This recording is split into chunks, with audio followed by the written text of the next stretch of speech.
Hey guys, welcome back to Satisfactory Schematics and Blueprints episode 21. And today, continuing on with our no waste portion of the series, we're going to be looking at rubber and fuel. So the concepts are all going to be the same as the last video, except this time we're going to be producing 60 rubber and 60 heavy oil residue. And that's based on 20 and 20. Obviously, our input is still crude oil. Oh, and by the way, I removed the conveyors from the front of this one. We didn't need those. So this is going to produce 60 rubber for us. And remember, it's going to be the same thing.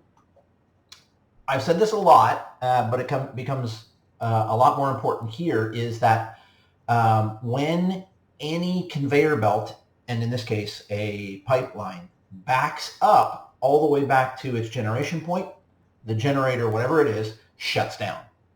So if you want the rubber, it's important to get rid of the fuel somehow. If you want the fuel, it's important to get rid of the rubber somehow.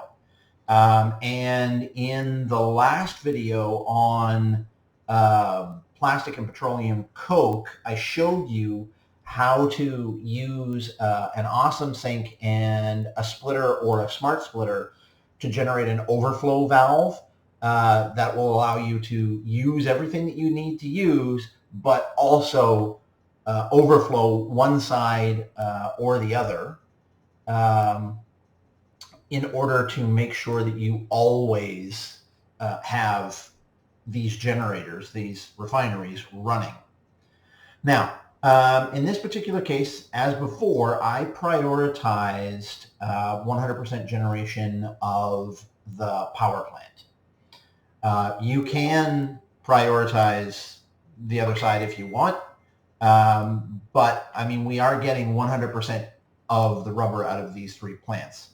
Now, that's producing 60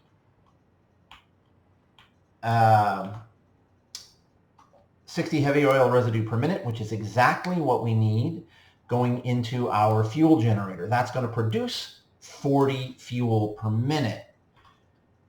Now, we won't be able to see it by going into the fuel generator, but the fuel generators take 12 fuel per minute, so 12, 24, 36. So we're using 36 fuel per minute, which means that we are going to be backing up.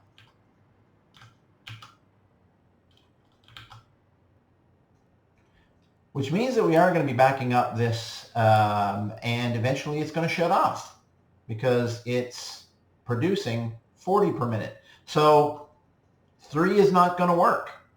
We're going to absolutely have to have 4. And so there are 2 ways to deal with this.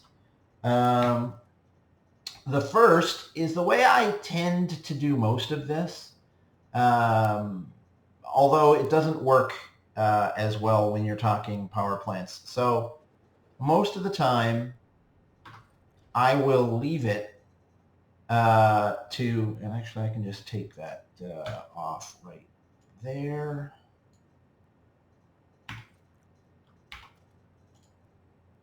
It's actually reasonably easy to fix something like this.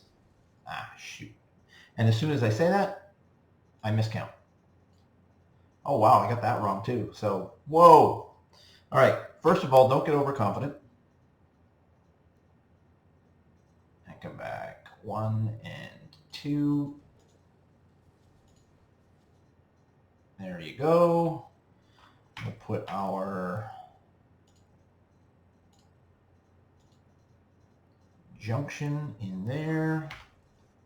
Okay, so there are 2 ways to do this. You can leave all 4 of these running, and then what will happen is they'll start starving. You've got 40 per minute coming in. You need 48 per minute. So you're going to be starving 8 per minute. So that's, what is that? 8 out of 40, you're looking at almost 20%. So you're going to be running. So what you could do is you'll have to fiddle with this clock here, and I'm not 100% sure exactly what the right number is. You can slide it up and down until you get it working. I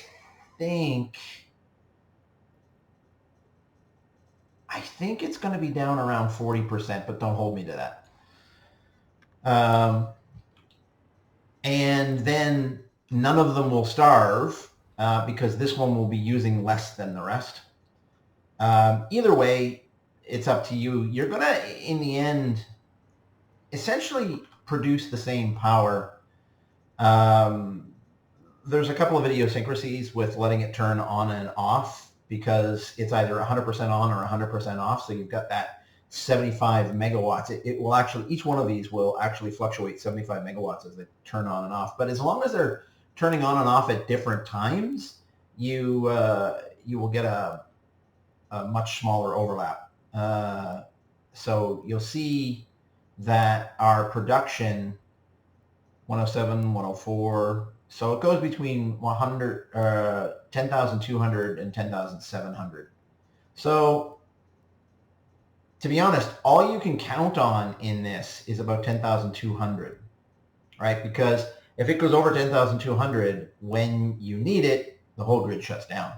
So really, the fluctuations don't matter all that much. What matters is your floor here, which is 10,200. That's actually your ceiling for how much you can consume.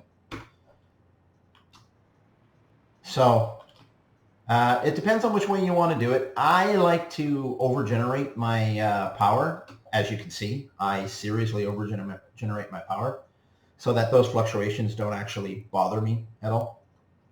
But that's it. That is that's a no waste. But again, in this situation, you've got to be using all of the rubber that is being output from this front row. And if it backs up at all, you need to overflow into the awesome sink.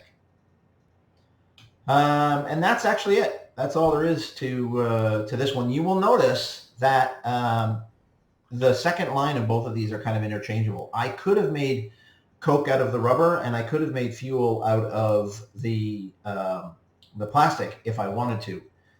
It's up to you to decide which one that you want. I believe that the fuel plants are actually more efficient, but you guys can do whatever it is you want on your own. So that's it for today's video. Thanks for watching. Please leave a comment down below if you liked it. Please leave a like. Subscribe to the channel. It really does help us out. And tell your friends about us. See you in the next one. Bye.